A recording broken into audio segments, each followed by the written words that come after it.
എല്ലാവർക്കും നമസ്കാരം. നമ്മൾ ഇന്ത്യക്കാർക്ക് അല്ലെങ്കിൽ മലയാളികൾക്ക് തന്നെയും വളരെ കുറഞ്ഞ ചെലവിൽ അത്യാവശ്യം കൊള്ളാവുന്ന ഒരു വിദേശ രാജ്യം സന്ദർശിക്കാൻ പറ്റുമെങ്കിൽ അതിൽ പ്രധാനപ്പെട്ട ഒന്നാണ് തായ്ലൻഡ്.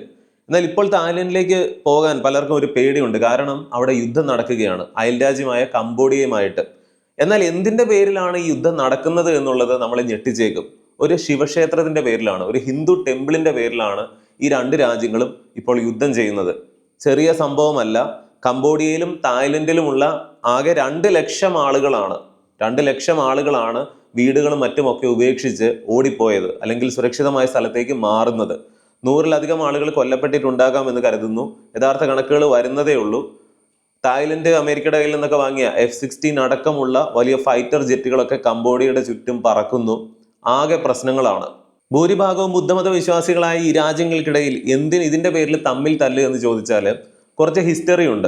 ഞാൻ ഉറപ്പ് പറയാം, ഈ വീഡിയോയിൽ കുറേ അധികം ഫാക്റ്റുകൾ പറയുമ്പോൾ ഒരുപക്ഷെ വീഡിയോ നിങ്ങളൊന്ന് പോസ് ചെയ്തിട്ട് അല്പസമയം ചിന്തിച്ചിരിക്കാൻ സാധ്യതയുണ്ട്. അത്രയും അവിശ്വസനീയമായിട്ടുള്ള, അത്ഭുതപ്പെടുത്തുന്ന, ഞെട്ടിക്കുന്ന കുറേ അധികം ഫാക്റ്റുകളാണ്. തെക്കുകിഴക്കൻ ഏഷ്യയിലെ ഈ പറയുന്ന രാജ്യങ്ങളിലൊക്കെ ഒരു കാലത്ത് അല്ലെങ്കിൽ പുരാതന കാലത്ത് ഹിന്ദുമതം തന്നെയായിരുന്നു. ഭാരതത്തിൽ നിന്നാണ് അത് പ്രചരിക്കുന്നത്. പിന്നീട് കുറെ നൂറ്റാണ്ടുകൾ കഴിഞ്ഞപ്പോഴേക്കും അശോക ചക്രവർത്തിയുടെ കാലത്തൊക്കെയാണ് ബുദ്ധമതവും അങ്ങോട്ട് പോയി പ്രചരിക്കുന്നത്. ബുദ്ധമതത്തിലെ തന്നെ ചൈന വഴി വന്ന മഹായാനവും ഒക്കെ അങ്ങോട്ട് വരുന്നുണ്ട്.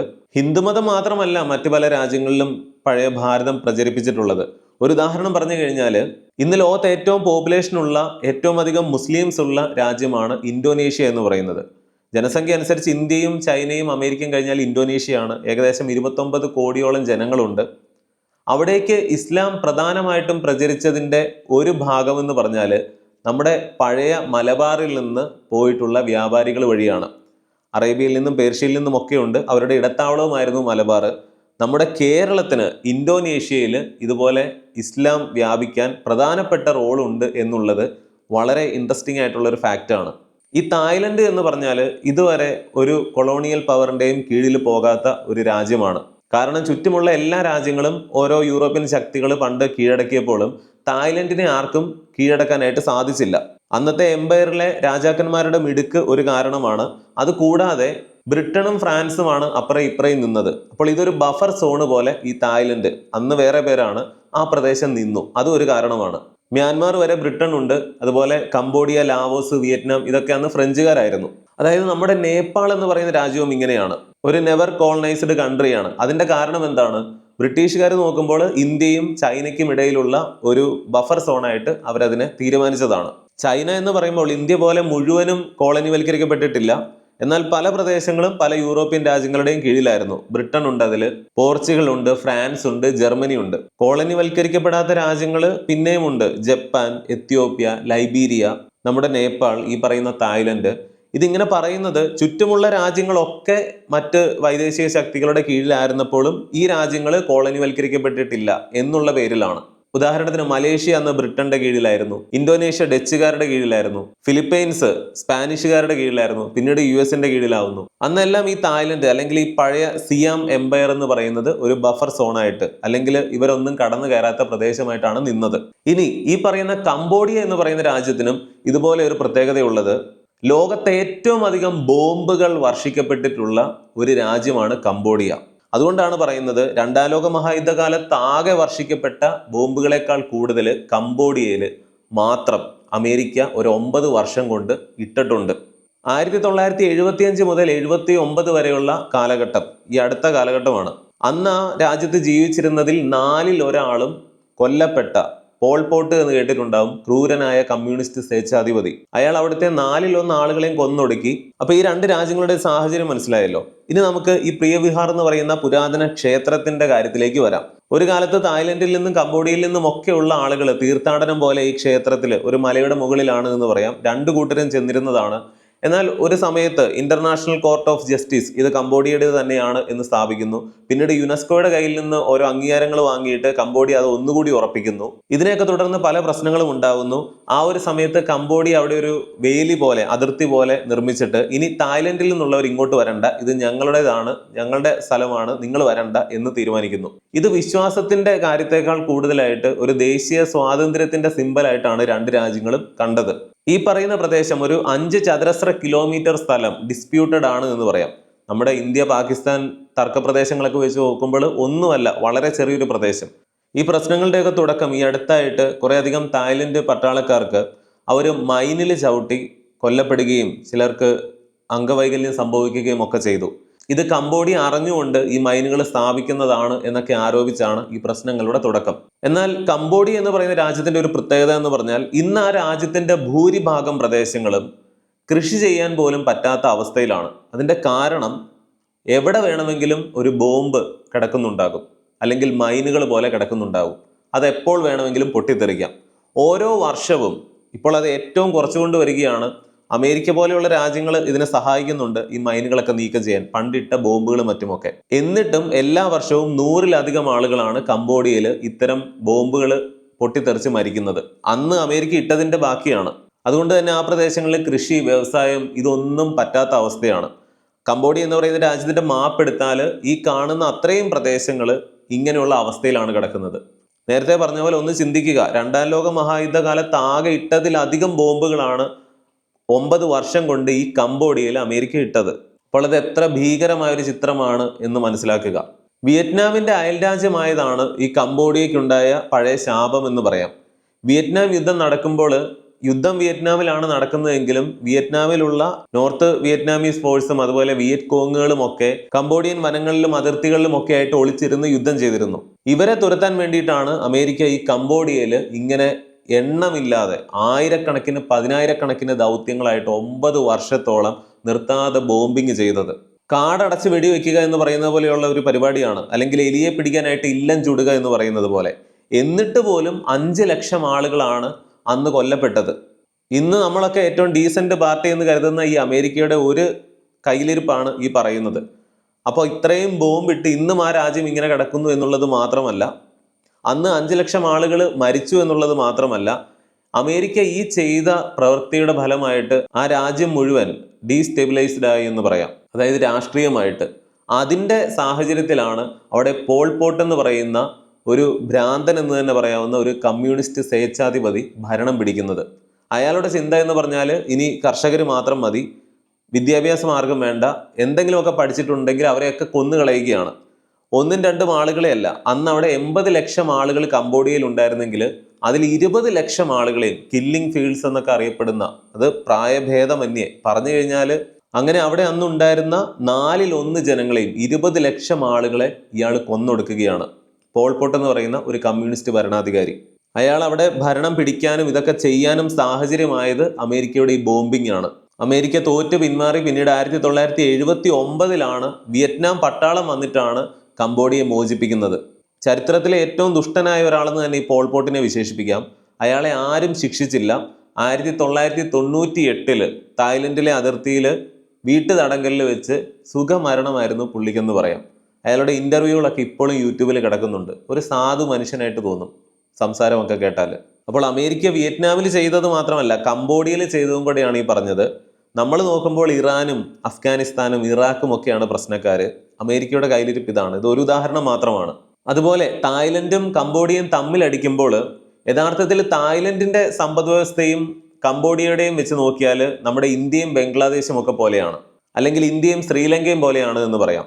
തായ്ലൻഡ് ഒരു 560 ബില്യൺ അത്രയും GDP ഒക്കെ ഉണ്ടെങ്കിൽ കംബോഡിയ വെറും 33 ബില്യൺ ഒക്കെ മാത്രമേ ഉള്ളൂ. തായ്ലൻഡ് വലിയൊരു സൈനിക ശക്തിയാണ്. അതുകൊണ്ട് തന്നെ അതിൻ്റെ മുൻപിൽ കംബോഡിയ ഒന്നുമല്ല. കാരണം തായ്ലൻഡ് ടൂറിസം മാത്രമല്ല, ടൂറിസം അവിടുത്തെ GDPയുടെ ഒരു 12% വരുന്നുണ്ട്. ഒരു മാനുഫാക്ചറിങ് ഹബ്ബായിട്ട് വിയറ്റ്നാമും അല്ലെങ്കിൽ നമ്മുടെ ഇന്ത്യയിലെ പല സ്റ്റേറ്റുകളും, തമിഴ്നാടിൻ്റെ കാര്യം നമ്മൾ കഴിഞ്ഞ വീഡിയോയിൽ പറഞ്ഞു, അതുപോലെ നല്ല രീതിയിൽ വളർന്നുകൊണ്ടിരിക്കുകയാണ്. എന്നാൽ കംബോഡിയ എന്ന് പറഞ്ഞാൽ കൃഷി പോലെയുള്ള കാര്യങ്ങളൊക്കെ മാത്രമാണ് പ്രധാനമായിട്ടും ഉള്ളത്. ടൂറിസവും ഉണ്ട്. അങ്കോർ വാട്ട് എന്ന് പറയുന്ന ലോകത്തിലെ ഏറ്റവും വലിയ ഹിന്ദു ക്ഷേത്രം, സൂര്യവർമ്മൻ, അതായത് അന്നത്തെ രാജാക്കന്മാരുടെ പേരാണ് കംബോഡിയയിലെ, അങ്ങോട്ടൊക്കെയാണ് പ്രധാനമായിട്ട് ടൂറിസ്റ്റുകൾ ചെല്ലുന്നത്. ബാങ്കോക്ക്, ഫുക്കറ്റ് ഇതുപോലെയൊക്കെയുള്ള സ്ഥലങ്ങളാണ് തായ്ലൻഡിൽ കൂടുതൽ ടൂറിസ്റ്റുകൾ ചെല്ലുന്നതെങ്കിൽ അവിടെ നിന്നൊക്കെ ഒരുപാട് മാറിയിട്ടാണ് ഈ പറയുന്ന പ്രശ്നങ്ങൾ നടക്കുന്നത്. യഥാർത്ഥത്തിൽ ഈ യുദ്ധം നടക്കുന്ന ഭാഗങ്ങളും ടൂറിസം നടക്കുന്ന ഭാഗങ്ങളുമായിട്ട് ഒരുപാട് ദൂരവ്യത്യാസമുണ്ട്. അതൊരു പ്രശ്നമല്ല. എന്നിരുന്നാലും പല ടൂർ കമ്പനികളും ഒക്കെ പല ടൂർ പാക്കേജുകളും ഒക്കെ ക്യാൻസൽ ചെയ്യുന്നുണ്ട്. തായ്ലൻഡ് എന്ന് പറയുന്ന രാജ്യത്ത് 7 കോടിയോളം ജനങ്ങളുണ്ടെങ്കിൽ ഈ പറയുന്ന കംബോഡിയയിൽ 1,70,00,000 ഒക്കെ മാത്രമേ ഉള്ളൂ, അല്ലെങ്കിൽ ഒരു 2 കോടിക്ക് താഴെ മാത്രമേ ഉള്ളൂ. അതിന്റെ പ്രധാന കാരണം എന്ന് പറഞ്ഞാൽ കൊന്നു തീർത്തതാണ് എന്ന് തന്നെ പറയേണ്ടി വരും. അതായത് ഈ പോൾ പോട്ട് എന്ന് പറയുന്ന ആള് അന്ന് അവിടുത്തെ 1/4 ആളുകളെയും തീർത്തു. അതിനു മുൻപ് അമേരിക്ക നടത്തിയ ബോംബിങ്ങിൽ 5 ലക്ഷത്തോളം ആളുകൾ മരിച്ചു. അങ്ങനെ തന്നെ ഒരു 25 ലക്ഷത്തിലധികമായി. ഇതൊന്നും ചരിത്രാതീത കാലത്ത് നടന്ന കാര്യമല്ല.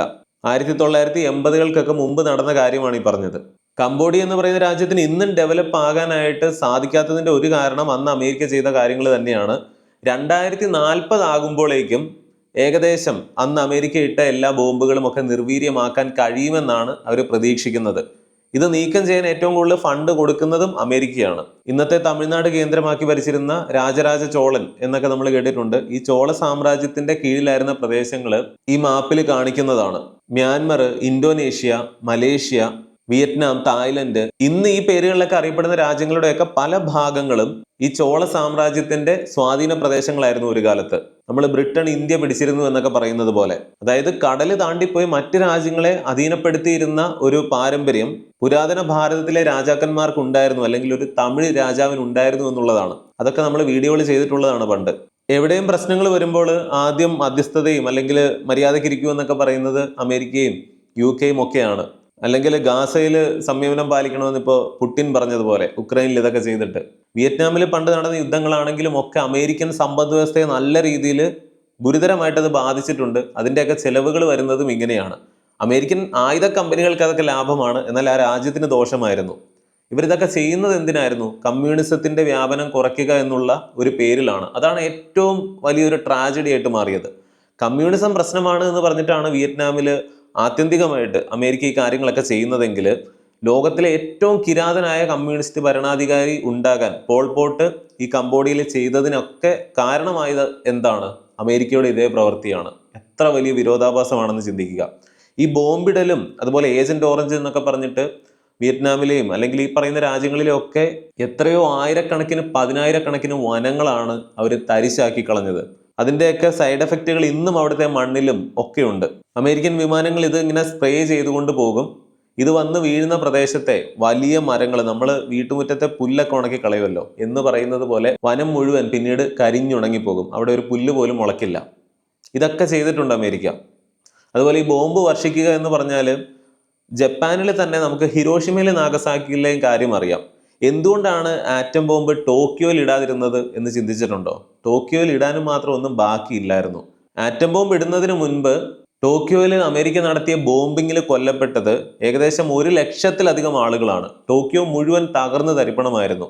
എന്നാൽ ഈ ആറ്റം ബോംബ് എന്താണെന്ന് കാണിക്കാൻ വേണ്ടിയിട്ട് വലിയ പ്രശ്നങ്ങളൊന്നും വരാതിരുന്ന 2 സിറ്റികൾ അമേരിക്കയ്ക്ക് വേണമായിരുന്നു. അങ്ങനെയാണ് ഹിരോഷിമയും കോക്കറയും സെലക്ട് ചെയ്യുന്നത്.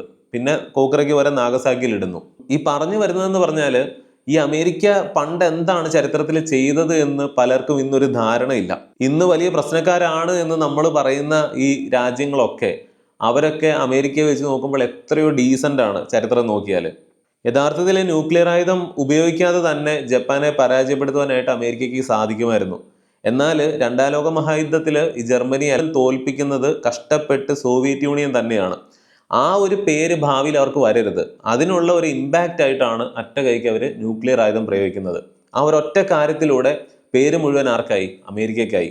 ഇതൊരു നയതന്ത്രം അല്ലെങ്കിൽ ഒരു രാഷ്ട്രീയ തന്ത്രമായിരുന്നു എന്ന് പറയാം. കാരണം ജപ്പാൻ ഏതാനും മാസങ്ങൾക്കകം പരാജയപ്പെടും എന്നുള്ളത് ഉറപ്പായിരുന്നു. എന്നിട്ടും അമേരിക്ക അത് ചെയ്തു. അപ്പോൾ ഇന്നത്തെ വീഡിയോയിൽ നമ്മൾ ഒരുപാട് കാര്യങ്ങൾ പറഞ്ഞു. ചിലർക്ക് തോന്നിയേക്കാം ഈ പറയുന്ന തായ്ലൻഡും കംബോഡിയയുമായിട്ട് നടന്ന യുദ്ധത്തിന് എന്തിനാണ് ഈ കാര്യങ്ങളൊക്കെ പറഞ്ഞത്. യഥാർത്ഥത്തിൽ ഇതിന് ശേഷം പറഞ്ഞ കാര്യങ്ങളൊക്കെ തന്നെയാണ് നമ്മൾ അറിയേണ്ടത്, ചിന്തിക്കേണ്ടതായിട്ടുള്ള കാര്യങ്ങൾ. എന്നാൽ അത് ഒരു വീഡിയോ ആയിട്ട് പറഞ്ഞാൽ പലർക്കും ചിലപ്പോൾ ഇൻട്രസ്റ്റ് ഉണ്ടാകില്ല. അതുകൊണ്ടാണ് ഇപ്പോൾ നടക്കുന്ന ഒരു കാര്യത്തിന്റെ ചുവട് പിടിച്ചുകൊണ്ട് നമ്മൾ കുറെ ഫാക്റ്റുകളൊക്കെ അവതരിപ്പിക്കാൻ ശ്രമിച്ചത്. ഈ പ്രശ്നങ്ങൾ നടക്കുന്നത് ഒരു ഹിന്ദു ടെമ്പിളിന്റെ പേരിലാണ് എന്ന് പറയുമ്പോൾ തായ്ലൻഡിലും കംബോഡിയയിലും ഹിന്ദു മതം വളരെ ശക്തമാണ് എന്നൊന്നും ആരും വിചാരിക്കേണ്ട. തായ്ലൻഡിൽ കൂടിപ്പോയാൽ ഒരു 30,000 ഹിന്ദുമത വിശ്വാസികൾ കാണും. കംബോഡിയയിൽ കൂടിപ്പോയാൽ ഒരു 15,000 പേര് കാണും. കംബോഡിയയിൽ ഏകദേശം 1,70,00,000 പേരും തായ്ലൻഡിൽ 7 കോടിയും പോപ്പുലേഷൻ ഉണ്ട്. പക്ഷെ അവിടുത്തെ ഒരു കൾച്ചർ എങ്ങനെയാണെന്ന് പറഞ്ഞാൽ പണ്ട് നൂറ്റാണ്ടുകൾക്ക് മുൻപ് ഹിന്ദുമതമായിരുന്നത് കൊണ്ട് തന്നെ അതിന്റെ ഒരു ഇൻഫ്ലുവൻസും രണ്ടും മിക്സഡ് ആണ് എന്ന് പറയാം. എന്നാൽ ബുദ്ധമത വിശ്വാസികളാണെന്ന് ഒരു ഉദാഹരണം പറഞ്ഞാൽ വളരെ പഴയ കാലത്ത് വാസ്കോ ഡ ഗാമ ഈ കേരളത്തിൽ വരുമ്പോൾ ഒരു ക്രിസ്ത്യൻ കിങ്ഡം ഇവിടെ ഉണ്ട് എന്നൊക്കെ വിചാരിച്ചിട്ടാണ് പുള്ളി വരുന്നത്. അതും ഒരു കാരണമാണ്. എന്നാൽ ആ സമയത്ത് തന്നെ ഇവിടെ ക്രിസ്ത്യാനികൾ ഉണ്ടായിരുന്നു. അവരുടെ പള്ളികളെന്ന് പറഞ്ഞാൽ ഹിന്ദു ക്ഷേത്രം പോലെ തന്നെ ഇരിക്കും. കുരിശുണ്ടാകുമെന്ന് മാത്രം. ബാക്കി എല്ലാം ഹിന്ദു ആചാരങ്ങളും ഒക്കെയാണ്.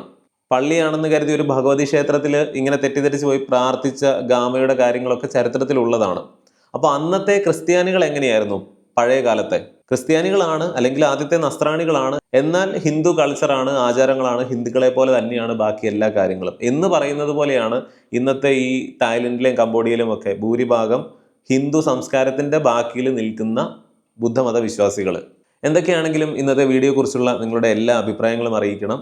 മറ്റൊരു വീഡിയോയിൽ വീണ്ടും വരാം. നന്ദി, നമസ്കാരം.